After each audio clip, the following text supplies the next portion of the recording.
Aku lahir di Kolombia di ibu kota, di Bogota. Dari masa kecil saya sepanjang hidup saya ku tinggal di Kolombia sampai saya berumur 35 tahun saat aku menikah. Kisah yang saya alami dimulai saat saya berumur 25 tahun, jadi saya belajar di universitas. Aku belajar jurusan administrasi pariwisata yang dulu adalah karir pertama saya. Aku pergi ke universitas dan pada hari aku mengejar naik bus itu, aku tidak pernah bayangkan bahwa itu akan menjadi hari terakhir saya untuk hidup. Maksudku aku tidak pernah bayangkan bahwa aku akan mengalami suatu kecelakaan di hari itu. Setiap hari itu adalah kebiasaan saya naik bus untuk pergi ke universitas. Jadi saya melakukan kebiasaan saya sehari-hari di universitas, masuk kelas, melakukan pelajaran praktek saya, dan kemudian kembali ke rumahku. Jadi itulah yang aku lakukan. Aku naik bus, aku berkata pada pria pengemudi itu untuk berhenti di sudut. Bus yang ada di Kolombia mempunyai dua pintu, satu di depan dan satu di belakang. Aku pergi ke arah pintu belakang. Saya memberi tanda kepada sopir dengan menekan tombol bel kecil dekat pintu. Ada tombol bel kecil untuk supaya pengemudi tahu kau ingin berhenti. Dan aku membunyikan bel itu. Aku kira dia telah mengatakan padaku bahwa dia sedang menurunkan tangga di belakang. Tapi sebenarnya dia tidak melihat aku. Dia memutar kemudi berbelok tajam ke kiri karena lampu lalu lintas berwarna kuning. Maksudku dia seharusnya berhenti tapi dia tidak mau. Dia ingin melintasi lampu kuning itu. Jadi dia melintasi lampu kuning itu, dan tiba-tiba pintu itu terbuka. Dan tenaga dari bus itu saat membelok mendorong aku keluar. Itu melempar aku keluar di atas jalan raya. Aku jatuh tepat di jalan. Dan pada saat itu ketika aku jatuh ke jalan aku tidak sadar lagi apapun. Hanya satu hal yang aku tahu bahwa ada suara dari seorang wanita yang mengatakan, "Kau membunuh dia?" Dia berkata kau membunuh dia. Dan aku berkata apa yang terjadi padaku? Aku tidak tahu apa yang terjadi padaku. Segera di saat itu aku meninggalkan tubuhku dan aku melihat sekelompok orang berdiri di samping dan sekeliling saya. Dan ada banyak darah di sekitar kepala saya. Maksudku sungguh genangan darah yang besar. Karena kepala saya telah retak. Dan aku segera mulai terangkat atau melayang menjauh dari tubuhku. Dan aku melihat semua orang di sana di sekeliling saya. Aku melihat orang-orang, rumah-rumah, atap rumah. Aku melewati awan-awan dalam sekejap, dan bahkan naik lebih tinggi dari awan. Aku meninggalkan bumi. Saat aku meninggalkan bumi, aku dapat melihatnya. Aku dapat melihat planet-planet. Aku melihat Jupiter, dan Saturnus, dan bahkan Mars. Maksudku aku melihat seluruh alam semesta. Itu sungguh membuat aku bingung karena aku tidak tahu apa yang sedang terjadi kepadaku. Tapi aku merasa sensasi yang bagus, bahwa itu bukan sensasi yang buruk. Aku merasa baik, seperti roh saya sedang melayang. Dan aku tidak merasakan beratnya dagingku.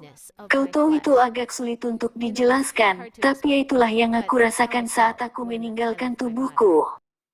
Dengan segera aku melihat seluruh alam semesta, itu terasa seperti hanya milidetik. Dengan segera aku pergi melewati sebuah terowongan, dan dalam terowongan itu tidak ada cahaya, itu sungguh gelap. Itu bagaikan saya memasuki sebuah gua. Itu adalah suatu gua yang sungguh hitam gelap. Bahkan aku tidak dapat melihat telapak tanganku, aku tidak bisa melihat tubuhku. Aku dapat tahu bahwa aku sedang melalui masuk ke alam lain yang aku belum alami saat aku masih hidup. Dan aku berkata apa saya hidup atau saya mati? Aku menyentuh telapak tanganku, dan jari-jariku menembus tangan saya seakan itu adalah transparan. Tangan saya menembus keluar ke sisi lain, dan aku tahu tidak ada daging. Maksudku aku tidak menyentuh daging yang nyata. Jadi aku berkata, apa aku mati, atau apa yang terjadi padaku? Lalu aku merasakan kehadiran seseorang, suara di belakang aku, mereka mulai memperolok aku, mereka mulai menertawakan aku dan berkata berbagi hal buruk tentang aku. Mereka katakan kau adalah orang jahat, kau sangat jahat, dan kau pantas ada di sini. Jadi aku berkata, siapa kalian? Tapi mereka tidak mengatakan apapun padaku. Mereka hanya tertawa, hahaha, dan mereka memperolok aku terus-menerus dan mereka menertawakan aku. Dan mereka terus datang mendekat padaku. Aku coba mendengar kehadiran atau roh-roh ini karena aku sangat takut. Itu terasa seperti mereka adalah monster. Dan masalahnya adalah saat mereka mencoba mendekat padaku, aku coba beralih dari mereka ke sisi kanan. Aku tersandung tapi kemudian aku lari ke depan dan ke kiri, tapi aku lari ke dalam dinding yang lain.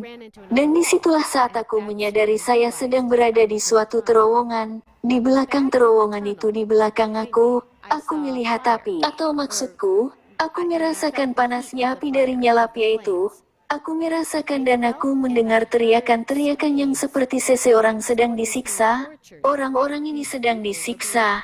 Aku mendengar teriakan itu dan aku sangat ketakutan. Aku hanya tidak tahu di mana aku berada. Jadi aku berkata, di mana aku? Di mana aku? Dan mereka berkata, tidakkah kau tahu?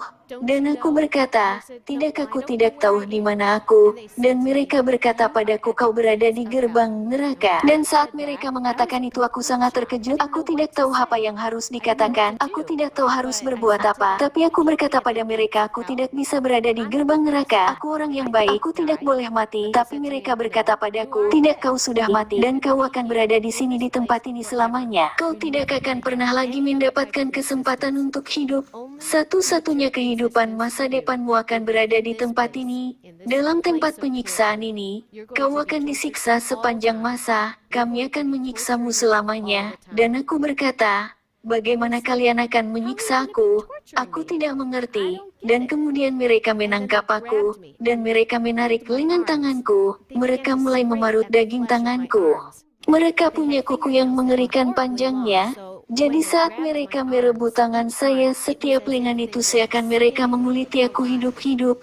Itu sangat menyakitkan karena saat kau mati, kau merasakan berbagai hal sangat kuat daripada saat kau masih hidup. Indera perasa menjadi lebih tajam, kau merasakan sakit fisik lebih sangat kuat, dan kau mencium bau busuk lebih kuat. Aku mencium bau busuk yang sangat kuat dari mereka karena mereka adalah murni kerajaan maut. Mereka berbau seperti tikus mati. Itu adalah bau yang mengerikan.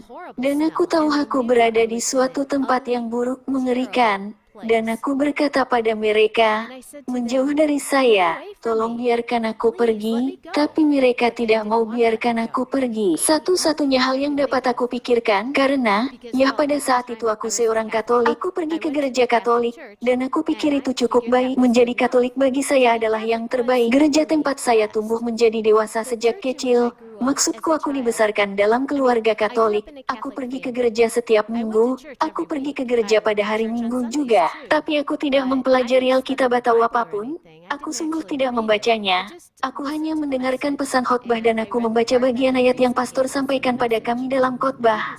Aku tidak mempelajari Alkitab secara mendalam dengan cara apapun. Jadi aku adalah seorang Katolik yang pergi ke gereja, dan terlihat menjadi seorang Kristen. Maksudku, aku sungguh bukanlah seorang Kristen. Itu hanyalah suatu kewajiban bahwa aku harus ke gereja pada hari Minggu. Tapi begitulah adanya, tidak lebih dari itu, tidak lebih dari itu.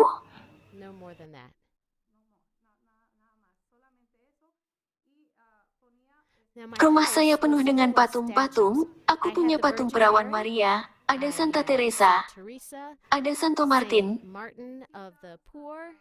Santo Gregory, dan ibuku, dia mati saat aku masih sangat muda. Dia punya suatu penyakit, dan dia selalu berdoa kepada para santo atau orang suci, berharap agar mereka akan menyembuhkan dia dari penyakitnya, yang dia miliki di kakinya. Dia memiliki banyak patung Santo Gregor yang menurut dugaan adalah seorang dokter atau semacam itu. Kami memuja para santa dan santo itu, dianggap orang suci. Kami sangat memuja-muja mereka, dan yang paling penting dari semua itu adalah Bunda Maria. Aku tumbuh dewasa memuja sampai pada menyembah Bunda Maria. Aku percaya bahwa perawan Maria adalah seorang yang sangat istimewa. Apa yang terjadi di neraka adalah saat aku berada di sana dalam terowongan adalah roh jahat ini mengatakan padaku, kau tidak melakukan semua perintah Tuhanmu, dan itulah sebabnya kau ada di sini karena kau tidak memenuhi perintah Tuhanmu. Dan aku berkata, tapi perintah yang mana?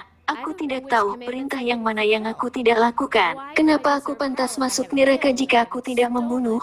Aku tidak mencuri, tidak lakukan hubungan seks di luar nikah atau apapun. Kau tahu semuanya baik dalam hidupku, tapi aku telah melakukan hal-hal lain yang tidak sesuai dengan perintah. Lalu apa yang terjadi? Di saat mereka sedang menyiksa aku dan menguliti aku, satu-satunya hal yang dapat aku pikirkan adalah doa Bapa kami. Kau tahu, doa Bapa kami dalam kitab Markus di Alkitab. Jadi aku berkata pada diriku, aku akan berdoa. Itulah yang aku perlu lakukan. Jadi aku mulai berdoa doa Bapa kami di surga, dikuduskanlah namamu. Dan setiap kali aku mengatakan sesuatu, para iblis itu lebih dan lebih lagi menyiksa aku dan mereka lebih lagi mencakar aku dan aku berteriak karena rasa sakit. Tapi aku berkata tidak. Aku bersikeras aku tidak akan tinggal di sini. Aku tahu bahwa ada Tuhan yang akan mengampuni aku. Aku tahu ada Tuhan yang akan berbelas kasihan padaku. Dia akan memaafkan aku dan Dia akan membawa aku keluar dari neraka ini. Aku tidak bisa tinggal di sini untuk selamanya. Aku tidak dapat tinggal di sini selamanya. Dan aku terus dan tetap melakukan sampai aku selesai doa Bapa kami. Dan saat aku selesai doa Bapa kami, aku teringat bahwa hanya ada satu nama yang di atas seluruh bumi dan bahkan alam semesta adalah nama Yesus. Jadi aku berkata pada mereka, aku tahu ada satu nama yang berkuasa di atas segala bumi dan alam semesta yang lebih berkuasa daripada kalian. Dan aku akan berdoa pada nama itu agar Dia membawa aku dari sini, agar Dia menarik aku keluar dari neraka ini. Dan mereka berkata padaku, tidak, kau akan tinggal di sini. Kau tidak ada harapan. Kau akan tinggal di sini untuk selamanya. Tapi aku berkata tidak. Aku tahu jika aku memanggil Dia, Dia akan mendengar aku dan Dia akan menyelamatkan aku. Jadi aku mulai. Aku berkata, Yesus, tolong selamatkan aku. Tolong selamatkan aku. Tidak segera terjadi apa-apa. Pertama kali tidak ada yang terjadi. Kedua kali aku berkata, mereka mengatakan, tidak, mereka terus berkata tidak, kau tidak akan pergi dari sini, kau akan tetap di sini selamanya. Tapi aku berkata aku akan pergi dari sini, dan kedua kali aku memanggil, Yesus tolong aku mohon padamu ampuni semua dosaku, semua hal buruk yang aku lakukan dalam hidupku, ampuni aku bertobat dari semua hal buruk yang aku lakukan, jika aku memperlakukan seseorang dengan buruk, jika aku melupakan salah satu dari perintahmu, jika aku tidak melakukan sesuatu dari perintahmu, tolong ampuni aku dan tunjukkan jalan mana yang aku harus ambil, apa yang aku perlu lakukan untuk membuat hidupku kudus, dan untuk dapat berada dalam hadiratmu. Aku tidak ingin tinggal di sini. Dan kemudian aku berkata lagi, Yesus tolong selamatkan aku, tapi sekali lagi kedua kalinya tidak ada yang terjadi. Sepanjang waktu aku berseru kepada Tuhan untuk berbelas kasihan, mereka menarik aku mundur dan mundur ke arah belakang terowongan itu. Mereka akan melemparkan aku ke dalam api-api yang kekal. Aku merasa bahwa aku sedang akan terbakar. Aku sudah mulai merasakan terbakar dari api. Aku merasakan api hampir di seluruh tubuhku. Dan satu-satunya hal yang dapat aku katakan adalah, Yesus, aku janji untuk mengikutimu sepanjang hidupku. Sepanjang hidupku aku akan mengikuti firman-Mu. Aku akan mengikutimu. Dan aku janji untuk setia kepadamu. Tapi tolong berikan aku satu kesempatan lagi untuk hidup dan untuk dapat mengubah hidupku. Tuhan, tolong selamatkan aku. Selamatkan aku dari tempat ini. Dan pada saat itu, shus, setan-setan meninggalkan aku. Mereka meninggalkan aku bebas. Dan aku berkata, wow, apa ini? Sesuatu telah terjadi. Dan aku tidak berada di terowongan lagi. Terowongan itu seperti terbuka begitu saja. Dan ada suatu jalan yang menakjubkan. Itu seperti jika kau pergi ke suatu taman dan itu penuh dengan bunga-bunga. Bunga mulia, bunga yang berharga. Maksudku, tidak pernah dalam hidupku aku melihat bunga-bunga seperti itu. Itu nampak seakan mereka sedang menari, dan di saat yang sama bernyanyi. Mereka bernyanyi, Hosana, Hosana di tempat maha tinggi, terpujilah Sang Juru Selamat, terpujilah Tuhan Yesus Kristus. Bagi Dialah segala hormat dan kemuliaan untuk Tuhan kita Yesus Kristus. Dan aku seperti, wow, ini luar biasa. Maksudku, aku merasakan kasih Tuhan kepadaku. Seakan Tuhan sedang memeluk aku dan berkata, aku mengasihimu. Dan aku merasakan hadirat yang sangat besar hingga aku mundur ke belakang. Dan aku mulai menangis. Aku menangis. Dan aku menangis karena aku merasa bahwa aku tidak pantas untuk berada di sana. Aku merasa bahwa sebenarnya aku sungguh pantas masuk neraka. Kau mungkin berkata kenapa aku pantas masuk neraka? Karena aku tidak bersih, hatiku tidak bersih, perasaanku tidak benar. Aku telah melakukan banyak hal yang Tuhan akan ungkapkan padaku. Itu adalah hal-hal buruk yang aku lakukan. Pada saat itu aku terus berjalan karena jalannya menakjubkan. Itu seolah-olah aku pergi menuju ke suatu air terjun. Dan aku melihat di sumber dari air terjun itu, suatu sosok seperti kristal yang sangat tampan seperti air yang jatuh. Dan aku merasa bahwa itu membersihkan aku. Itu membersihkan aku, dan mencuci aku dari semua kotoran dari hidup masa lalu saya. Aku merasakan bahwa semua air itu mencuci aku, membersihkan hidupku, hatiku, jiwaku, dan kemudian aku merasakan kedamaian. Pada akhirnya aku merasakan suatu kedamaian yang luar biasa, suatu kedamaian yang belum pernah aku rasakan dalam hidupku. Aku tidak pernah rasakan kedamaian seperti itu. Tidak akan pernah lagi aku akan merasakan suatu kedamaian seperti satu-satunya yang aku rasakan saat aku berada di hadirat Tuhan. Aku merasakan kasih Tuhan kepadaku, dan Dia berkata padaku, "Anakku, kau tahu pada saat itu Yesus muncul di depan aku, dan Dia berkata, berhenti, berhenti sebentar, tunggu dulu." Jadi aku berhenti, dan Dia berkata padaku, "Kau tahu kemana kau pergi?" Dan aku menjawab padanya, "Yah, ke neraka, yah, kau pergi dihukum di neraka." Dan aku berkata, "Tapi kenapa? Jika aku menganggap aku orang yang baik, maksudku aku pergi ke gereja, dan aku ikut misa kudus, aku mengaku dosa dan sebagainya." Dan Dia berkata padaku, "Tunggu, aku akan tunjukkan padamu hidupmu, kau tahu apa yang terjadi selanjutnya?" Dia memperlihatkan padaku hidupku dalam sebuah film seperti yang kau tonton di bioskop. Dan Dia mulai menjelaskan padaku, "Kau lihat bagian ini di sini saat kau masih umur 10 tahun.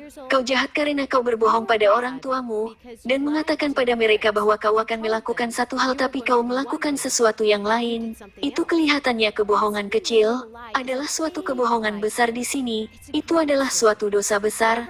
Aku tidak pernah bayangkan bahwa dengan berbohong, berpikir hal-hal buruk tentang orang lain, teman atau sesuatu adalah suatu dosa besar di surga. Ini adalah dosa besar di surga." Dan Dia berkata padaku, "Bagian terburuknya adalah kau memuja atau menyembah ibuku Bunda Maria." Dan aku menjawab, "Yah, tapi apakah itu buruk?" Dan Tuhan Yesus berkata, "Yah, ini sangat buruk, karena kau tidak boleh memuja siapapun, tidak boleh memuja Santa dan Santo, bahkan ibuku tidak boleh dipuja, karena hanya satu yang layak mendapatkan kehormatan dan penyembahan yang kau ingin berikan adalah kepada aku, dan kemuliaan bagi Allah Bapa, Anak, dan Roh Kudus, karena kami tiga pribadi dalam satu Tuhan." Dan Yesus berkata padaku, "Kau seharusnya hanya memberikan pujian kehormatan kepada Tuhan, bukan kepada Bunda Maria, bukan kepada Santa dan Santo lainnya, atau patung dan gambar lainnya." Dan aku berkata, "Oh benar Bapa, kau sangat benar."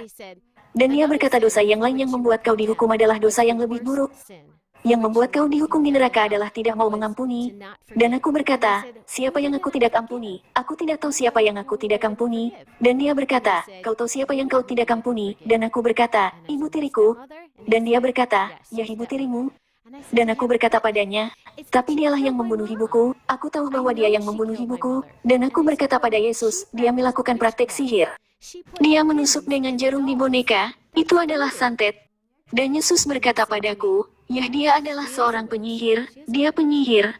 Dan aku berkata, "Dia membunuh ibuku karena aku menemukan sebuah boneka dengan jarum-jarum tertusuk di boneka saat ibuku mati. Dan kemudian ayahku menikahi dia. Dan aku tahu ibu tiriku telah merencanakan rencana ini supaya dapat bersama ayahku. Jadi aku punya kebencian ini terhadap dia. Dalam jiwaku aku punya kebencian terhadap ibu tiriku. Dan aku merasa bahwa, maaf, ini adalah kebencian yang aku miliki. Dan aku hanya tidak bisa melupakan itu tentang dia karena dia telah membunuh ibuku. Dan bagiku itu adalah hal terburuk. Maksudku, kenapa dia membunuh ibuku supaya bisa bersama ayahku? Maksudku, itu tidak adil, karena aku masih kecil di waktu itu. Aku tidak punya saudara laki-laki atau perempuan. Satu-satunya orang yang dapat aku curhat adalah ibuku, temanku dan ibuku. Dan dia mengambil ibuku dariku, jadi aku hidup tanpa ibu, hanya dengan ayahku, dan aku tidak punya saudara laki-laki atau perempuan. Jadi aku merasa sangat kesepian. Sepanjang masa remaja saya itu adalah waktu yang sangat menyedihkan karena aku tidak memiliki siapapun yang aku dapat ceritakan rahasiaku. Dengan siapa aku dapat berbagi hal-hal yang penting bagiku, karena aku tidak punya ibu. Maksudku ibuku mati saat aku umur 15 tahun. Jadi segera setelah aku lulus sesemah sayangnya ibuku meninggal. Dan itu terjadi karena ilmu santet yang ibu tiriku lakukan kepada ibuku. Jadi apa yang terjadi? Di saat aku mati aku merasa kebencian itu menggerogoti aku. Itu seperti jika kau punya sesuatu yang kau tidak dapat membuangnya, kau tidak dapat keluarkan itu dari hatimu. Itu adalah kepahitan, suatu kepahitan yang menyakitimu, yang menyedihkan hidupmu. Dan Yesus berkata padaku, itulah dosa terbesarmu, dan karena dosa itu kau dihukum di neraka. Dan aku berkata pada diriku, wow, kau sepenuhnya benar, aku pantas masuk neraka. Sayangnya kita pikir bahwa tidak mengampuni hanyalah dosa yang kecil, tapi itu sebenarnya adalah suatu dosa yang besar sekali, dan itu dikatakan dalam Alkitab saudara-saudari, itu berkata, jika kau tidak mengampuni saudaramu kau tidak akan diampuni, bahwa Tuhan akan mengampunimu jika kau mengampuni saudaramu. Itu tidak peduli jika mereka telah membunuh ibumu, atau mereka telah melakukan sesuatu padamu, atau pada keluargamu. Tidak peduli apapun itu, kau harus mengasihi mereka. Dan dikatakan juga kau harus mengasihi musuh terbesarmu. Dan itulah yang Tuhan katakan padaku, kau harus mengasihi dia, kau harus mengasihi dia dan mengampuni dia. Karena jika kau tidak mengampuni dia sekarang, aku akan kirimkan kembali kau ke neraka. Aku katakan, tidak, Tuhan, aku janji bahwa aku akan mengampuni dia, aku tidak ingin kembali ke neraka. Lalu dia berkata padaku, baik kau sungguh harus mengampuni dia dari hatimu, dan dengan cara begitu kau bisa tinggal di sini, atau kau bisa kembali ke bumi, aku akan membiarkan kau memilih salah satu, kau bisa tinggal di sini atau kau kembali, dan aku pikir, aku tidak tahu apa yang aku ingin lakukan, maksudku aku ingin tinggal di sini, aku ingin tinggal di sini, maksudku berada di surga sungguh memuaskan. Kau merasa seperti suatu kasih yang kau belum pernah lihat dalam hidupmu. Itu adalah suatu kasih, suatu kedamaian. Itu adalah suatu ketenangan ilahi. Kau tanpa merasa sibuk dengan tidak ada apapun yang membuat hidupmu pahit. Itu terasa sungguh bahagia. Merasakan sukacita dari Tuhan. Dan aku berkata pada Tuhan, aku ingin tinggal di sini tapi kirim aku kembali ke bumi supaya aku bisa tunjukkan pada ayahku. Dia menunjukkanku suatu penglihatan tentang ayahku. Maksudku itu seperti Tuhan memberikan aku gambar ayahku. Dan menunjukkan padaku bahwa ayahku menderita. Dia sedang menangisi aku karena kau tahu, aku sudah mati. Dan dia sangat menderita karenaku. Dan jadi aku berkata pada Tuhan, tidak, aku ingin kembali karena aku perlu merawat ayahku. Aku satu-satunya putrinya dan aku pikir aku harus kembali. Aku punya suatu tujuan untuk digenapi. Kembali dan mengurus ayah saya. Dan Tuhan berkata padaku, itu adalah suatu alasan yang bagus untuk kembali. Tapi katakan padaku apa alasan lain yang kau miliki bahwa aku harus mengirimmu kembali? Dan aku berkata, ya karena aku ingin berkeluarga dan Tuhan berkata padaku, ya itu alasan yang bagus, berkeluarga. Dan aku berkata, ya aku ingin punya beberapa anak. Dan dia berkata padaku, baik, itu bagus, itu alasan kedua yang sangat bagus. Kau akan punya sebuah keluarga dan suami. Tapi itu tidak akan terjadi hingga beberapa tahun kemudian setelah kau kembali ke bumi. Kau akan mendapatkan kesempatan untuk berkeluarga. Dan aku tidak tahu kenapa. Aku berkata kenapa aku akan menunggu begitu lama untuk berkeluarga. Dan Tuhan berkata karena kau harus belajar dulu untuk membaca firmanku. Untuk mempelajari firmanku. Belajar firmanku. Dan berjalan berdasarkan firmanku, dan kau harus lahir baru. Dan aku berkata padanya, Tuhan bagaimana aku dapat lahir baru kembali? Aku tidak tahu bagaimana melakukan itu. Maksudku Katolik tidak tahu apapun tentang bagaimana untuk lahir baru kembali. Maksudku aku lahir, aku dibaptis, apalagi yang aku perlu lakukan? Dan Tuhan berkata, tidak kau harus lahir baru kembali, dan dibaptis lagi. Ini adalah suatu perintah untuk menjalani hidup sebagai orang Kristen. Untuk hidup di dalam Kristus dengan aku, supaya aku akan berada di sisimu. Dan aku berkata kepada Tuhan, oh baik sekarang aku mengerti, tapi aku tidak mengerti dengan baik bagaimana aku akan melakukan itu sendiri di bumi. Siapa yang akan membantu aku? Siapa? Dan Tuhan berkata padaku, jangan khawatir anakku, aku akan membantumu, aku akan menuntunmu, aku akan bersamamu tepat di sisimu, aku akan sungguh bersamamu, selalu menyertaimu, aku tidak akan meninggalkanmu, aku akan selalu ada di sampingmu. Dan aku berkata padanya, baik Tuhan itu bagus tapi kenapa aku harus menunggu untuk mendapat suami? Dan dia berkata padaku, sampai kau merubah hidupmu dan membuat perubahan 180 derajat. Aku tidak akan memberimu suami. Kau perlu merubah sama sekali cara hidupmu, cara kau melakukan berbagai hal, cara kau menjalani hidup. Karena dalam kehidupan Katolik saya, aku pergi ke disko, aku pergi berdansa, aku minum-minum, aku bukan pecandu alkohol, tapi aku minum bir, anggur. Kau tahu hal-hal yang tidak dilarang jika kau Katolik. Kau bisa pergi ke pesta, itu tidak buruk. Kau bisa punya pacar, itu tidak buruk kan? Tapi jika kau seorang Kristen itu berbeda. Jika kau seorang Kristen kau harus menjadi sangat jujur dalam cara hidupmu. Kau harus menjadi kudus seperti Tuhan. Karena Tuhan tidak memanggil kita untuk menjadi sempurna, tapi Dia memanggil kita untuk menjadi suci. Tapi aku tidak mengerti itu, aku tidak mengerti apa itu, aku sungguh tidak mengerti apa artinya itu, dan aku berkata kepada Tuhan, tidak ada seorang pun yang mengajari aku bagaimana menjalani hidup di dunia, tidak ada yang menjelaskan padaku apa artinya itu, dan Dia berkata kepadaku, jangan khawatir, aku akan mengarahkanmu ke sebuah gereja di mana kau dapat mempelajari firman-Ku. Dan aku berkata, baik, dan Tuhan berkata kepadaku, jika kau masuk surga di sini sekarang ini sebenarnya hampir tidak pantas kau masuk ke sini, dan aku berkata padanya, kenapa? Dan Dia berkata, kau hampir saja tidak masuk ke sini karena kau belum memenangkan satu jiwa untukku. Dan aku berkata, tunggu, apa maksudmu memenangkan satu jiwa untukmu? Dan Dia berkata, saat kau memenangkan jiwa-jiwa kau mendapatkan mahkota. Dan aku berkata, oh, mendapat mahkota. Dan aku berkata, Yesus, mahkota apa itu? Dan Dia berkata, mahkota yang kau dapat di sini di surga adalah saat kau memberitakan Injil atau menginjil, dan membagikan firman-Ku dengan seseorang yang belum pernah mengenal aku, belum pernah mendengar tentang aku, yang belum tahu siapa itu nama Yesus Kristus.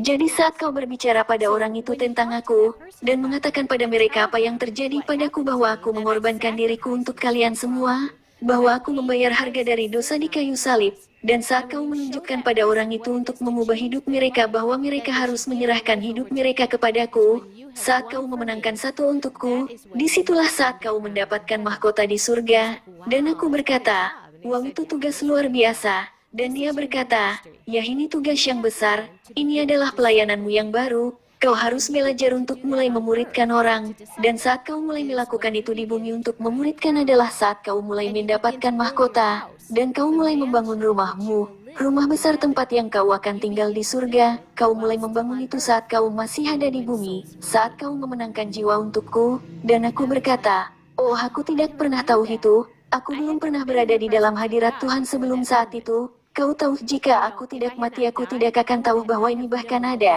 Aku tidak akan tahu bahwa aku harus bekerja untuk mendapat mahkota di surga. Dan itu yang ingin aku sampaikan padamu, saudara dan saudari, bahwa aku punya banyak dosa yang membuat aku dihukum. Tapi dosa terbesar yang membuat aku dihukum adalah pemujaan terhadap berhala dan tidak mau mengampuni.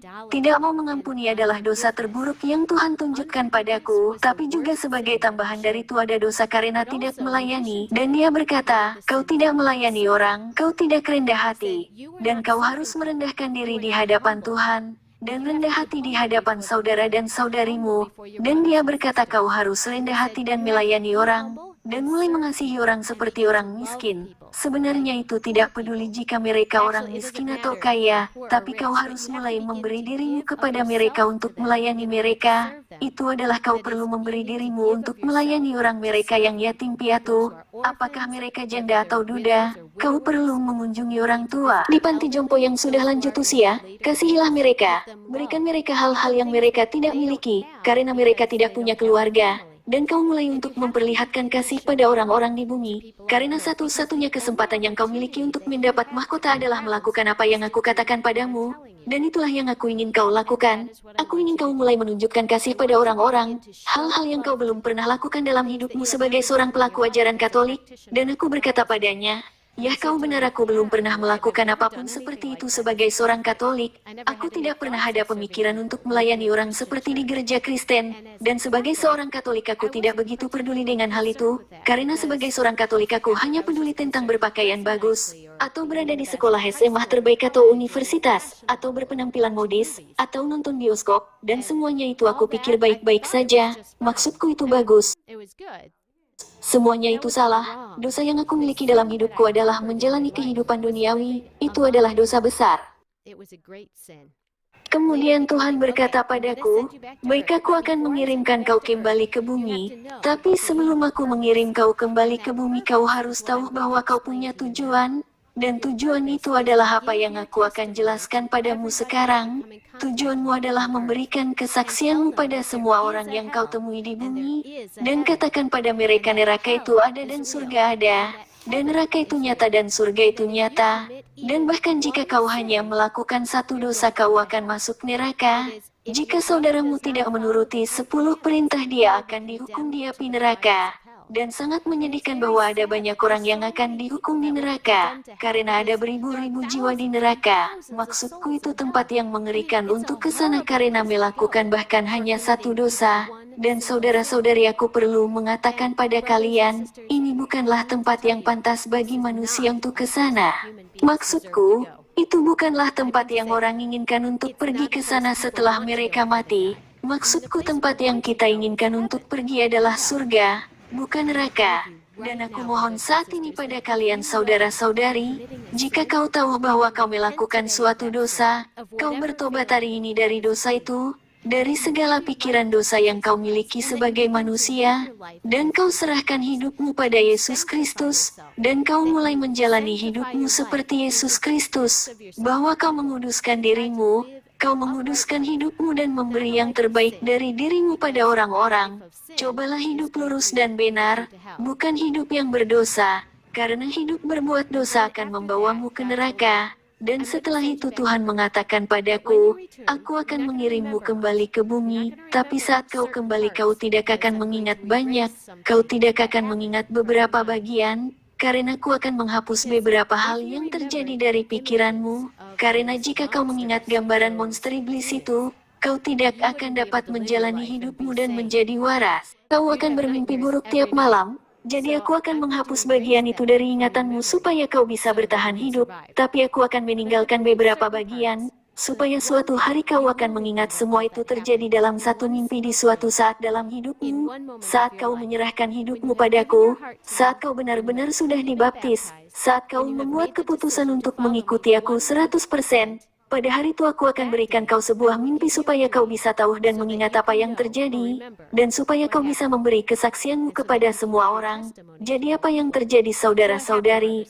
Aku kembali ke bumi, dan kau tidak akan pernah menebak di mana aku berada, di dalam kamar mayat. Maksudku sungguh di dalam kamar mayat, aku sepenuhnya ditutup dengan kain seperai, dan perawat kamar mayat mencatat tentang kondisi saya karena aku sudah mati, dan kemudian aku bangun. Teknisinya dia datang saat aku membuka kain sepera itu, dan perawat itu berkata dengan sedikit berteriak seperti, kenapa apa yang terjadi? Dan aku berkata padanya, aku tidak tahu apa yang terjadi, aku hidup, dan dia berkata padaku, tapi kau telah mati, dan kau telah mati selama 1 jam, aku telah mati sejam penuh, dan aku berkata, ya aku tahu bahwa aku sedang berada di dalam hadirat Tuhan, bahwa dialah yang telah mengembalikan aku ke sini, dan aku tahu itu adalah Yesus yang memberikan aku kesempatan untuk kembali sekarang, untuk kembali hidup di bumi ini untuk suatu tujuan, tapi aku tidak ingat apapun saudara-saudari, apapun yang lain yang telah terjadi tepat pada saat itu. Hal yang hanya aku dapat ingat adalah aku berada di hadirat Yesus, dan ini suatu hadirat yang kau tidak akan pernah lupa. Itu sangat indah kehadiran Yesus yang aku rasakan selama waktu itu aku pergi ke surga. Surga bahkan tidak dapat dibandingkan dengan bumi, tidak ada suatu tempat yang jauh lebih indah daripada berada di surga. Di dalam hadirat Tuhan Bapa dan di atas segalanya untuk melihat Yesus, aku katakan padamu, kau bahkan tidak dapat melihat wajahnya karena wajahnya murni bercahaya. Itu adalah cahaya murni yang keluar tepat dari matanya. Aku melihat jubah putihnya. Itu indah, dan selempang yang dia miliki, dan itu adalah warna ungu, dan sendalnya yang dari emas, dan kakinya yang mulia punya tanda bekas paku penyaliban di kedua tangan dan kakinya.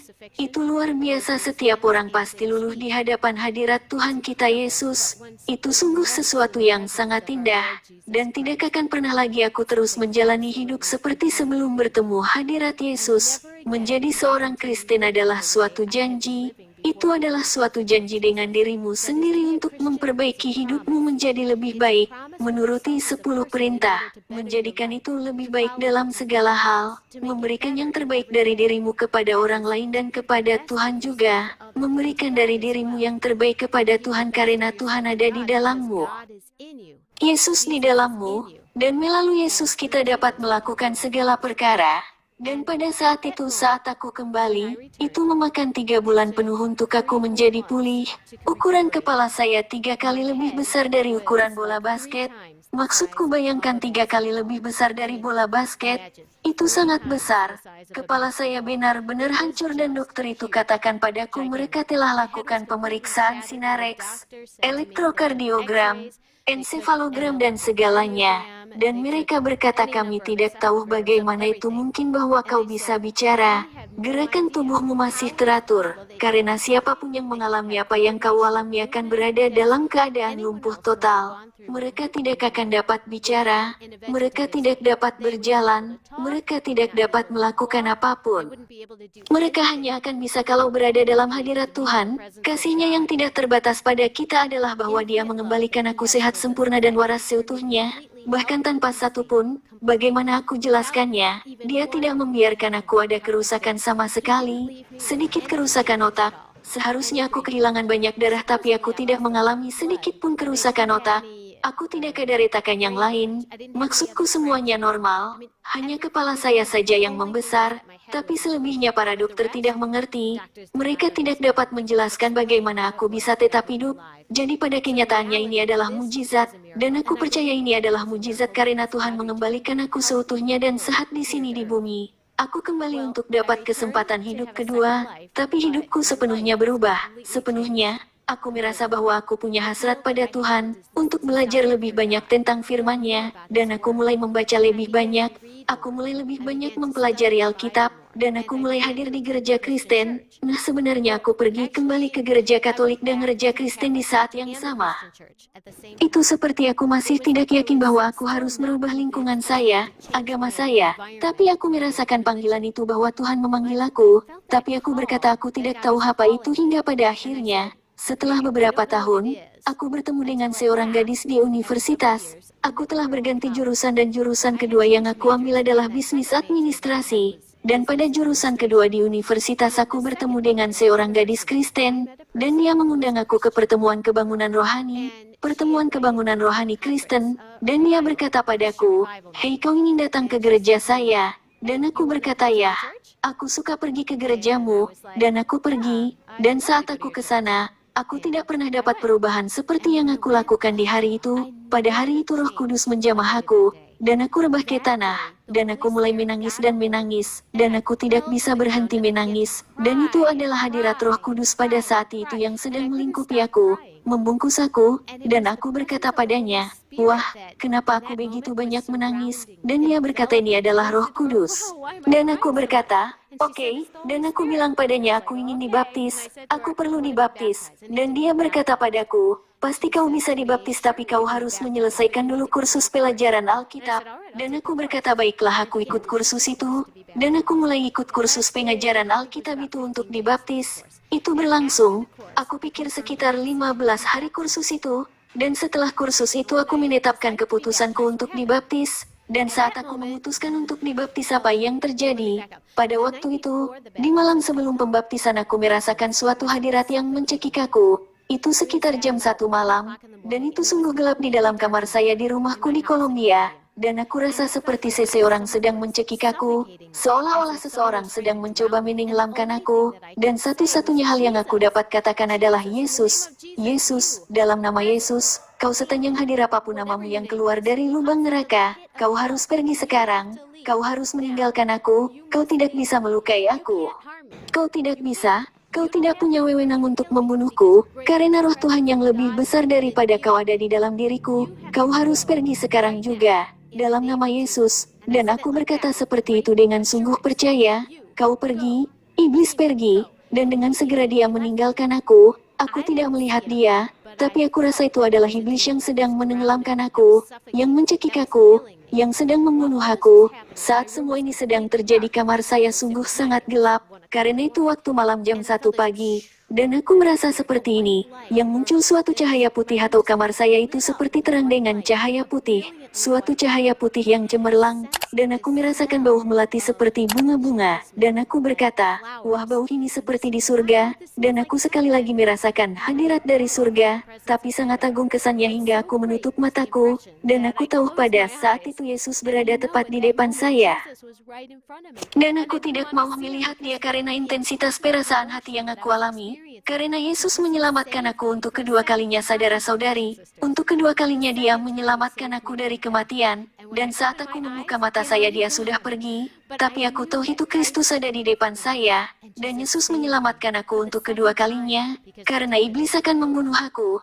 Dan saudara-saudari ada banyak hal yang terjadi sepanjang hidup saya, saat iblis ingin menyerang aku atau membunuh aku, karena kesaksian saya. Tapi hari ini adalah hari besar bagiku. Ini adalah suatu tantangan untuk mengatakan padamu kesaksian ini. Hari ini di depan komunitas Latin, komunitas Inggris, dan komunitas Eropa. Dan aku ingin kalian semua untuk membagikan kesaksian ini. Dan ketahuilah bahwa Tuhan itu hidup. Tuhan adalah Tuhan yang dahulu, hari ini, dan sampai selamanya. Dan jika kau menerima Yesus, kau akan mendatangkan kedamaian dalam hidupmu.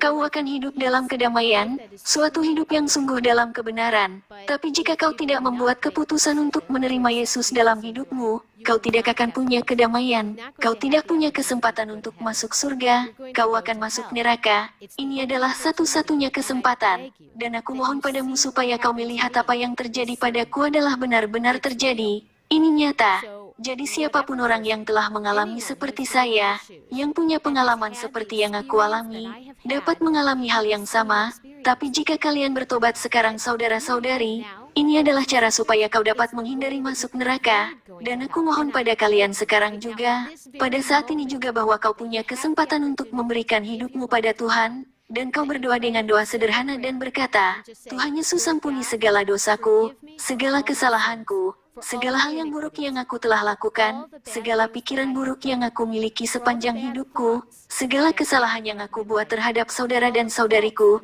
terhadap diri sendiri, aku mohon padamu Bapa yang kudus supaya kau mengampuni segala dosaku itu dari hatiku yang paling dalam, dan kau berikan aku kesempatan untuk masuk ke dalam dan hidup dalam kemuliaan-Mu, biar aku mulai hidup denganmu Tuhan, dan aku membuka pintu hatiku, dan tolong masuk ke dalam aku untuk hidup di dalam aku dan tinggal di dalam aku.